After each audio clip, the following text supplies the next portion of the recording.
Hey, greetings YouTubers, it's your main man Black Lion here, and today I want to talk about children, my children, on the Dr. Sebi diet.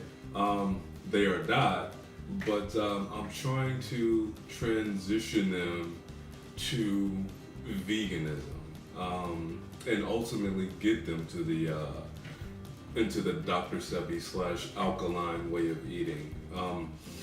So I've I'm doing the process with them the same way I did with myself. First, I'm getting them down to just one type of meat. I'm eliminating beef. I've eliminated pork. I've eliminated,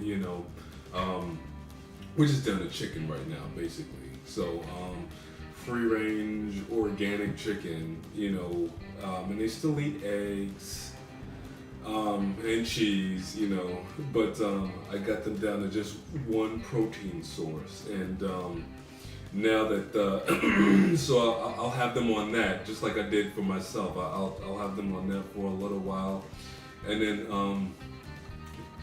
every now and again I substitute it with okay, we won't have chicken, maybe we'll have tofu as a substitute, even though I know tofu isn't that good for you. Or well, it's organic, non-GMO tofu, but it's not alkaline. So we'll have tofu one night, or maybe we'll have some avocado one night. So I'm just substituting different. Just making different substitutions so they can see, meat is not the only thing that they have to have. I mean, they still like pizza, even though, I try to explain to them how, cheese is no good for you. Any dairy product is really not good for you. But the thing about it is I'm not trying to make them do it. Like, I just want to present a case. My children are 9 and 11, by the way. I just want to present a case and show them the alternatives and lead by example and just show them, look, you see how big your dad is. You see how I run these marathons, and, I'm always in the gym and I'm always doing this, that, or the other. I can do it without, killing animals that are full of, Monsanto corn and all these antibiotics and different things like that. So hopefully they'll follow suit. I mean, it seems to be working for the most part. Like, I've introduced them to, like, those alkaline waffles I saw in Ty's Conscious Kitchen. So we have those some morning with the hemp milk and the spelt flour and the the grapeseed oil. And I've introduced them to the chickpea burgers and hummus. They like hummus. So I mean, you just substitute things along the way. We've substituted rice and quinoa. So instead of having the white rice or brown rice, which is no good, we'll have some organic non-GMO quinoa. The thing about the Dr. Sebi diet, like I said, I made another video about this. I'll put the link. I'll put the link, or I'll try to add it somewhere in one of these boxes at some point. But yeah, it's damn near impossible to do in America, just because our food is full of so much, GMO and pesticides, which are horrible. But if and you can't eat out at all, because even if you go somewhere that serve organic non-GMO food, chances are they're not cooking it with grapeseed oil, so you'll fail in that way. So the real thing is you just have to make every meal from scratch at home the Dr. Sebi way. Pretty much anything else, it's not going to adhere to the diet. But the kids do seem to enjoy the meals that I give them. And I think it's becoming easier over time. Like my son, if somebody gives him an apple, he it has bug spray on it, because I let him know what non-organic foods are. They're just sprayed with pesticides, which is basically amounts to bug spray. I explained to him, son, if I made you a sandwich, would you eat it? Yeah, I'd eat it. Okay. Now, that same sandwich, if I sprayed bug spray on it, would you eat it then? No. Okay, well, that's basically what you're doing when you're eating food that's, not organic. It's been sprayed with pesticides.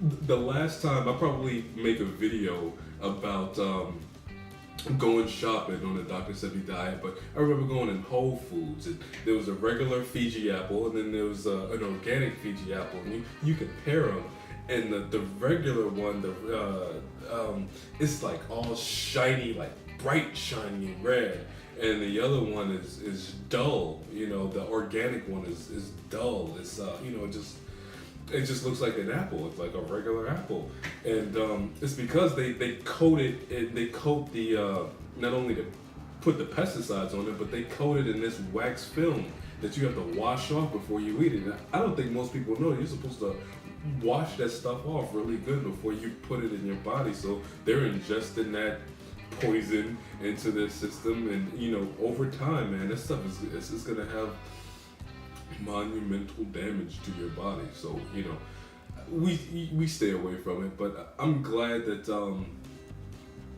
he's into organic stuff now, organic and non-GMO stuff now. He doesn't want ketchup that's not GMO. His peanut butter, which is not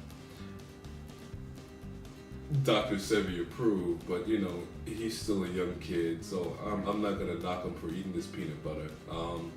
He wants that to be organic.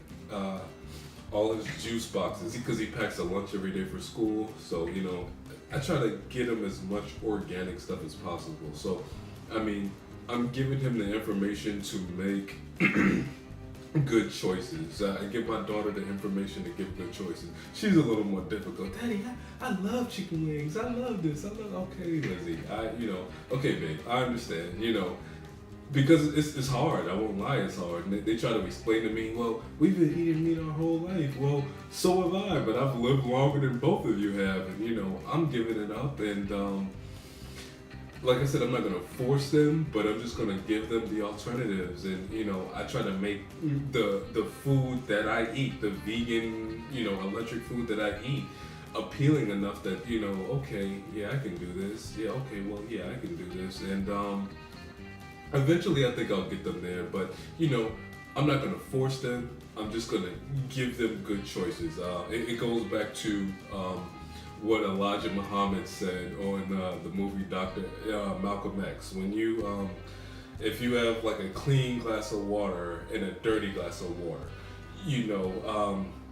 9 times out of 10, if the people are thirsty, if you only present them with the dirty glass and say, here, drink this, if they get thirsty enough, they'll drink that water. But if you give them a choice between the clean water and the dirty water, most people will take the pure vessel. And so that's my approach to the children when it comes to food. All right, I'll give you a choice. I'm gonna tell you about this choice, but I'm still gonna give it to you, and I'm gonna present something cleaner and healthier and better for you. And most times they do take the pure vessel, but from time to time, they're kids. They're gonna want just a pizza. They're gonna want a chicken sandwich. They're gonna want this, that, or the other. So I oblige them, but I'm happy to say they are coming along. It's a process. I'm not angry or upset at them. I'm proud that they think about their food choices now. So eventually I'll get them there. I know, because they're smart kids, and I'm happy about that. But if you have any questions or comments, please like, subscribe, and any questions or comments, just leave them below. I'll try to respond the best I can. Thank you for watching. Catch you on the flip.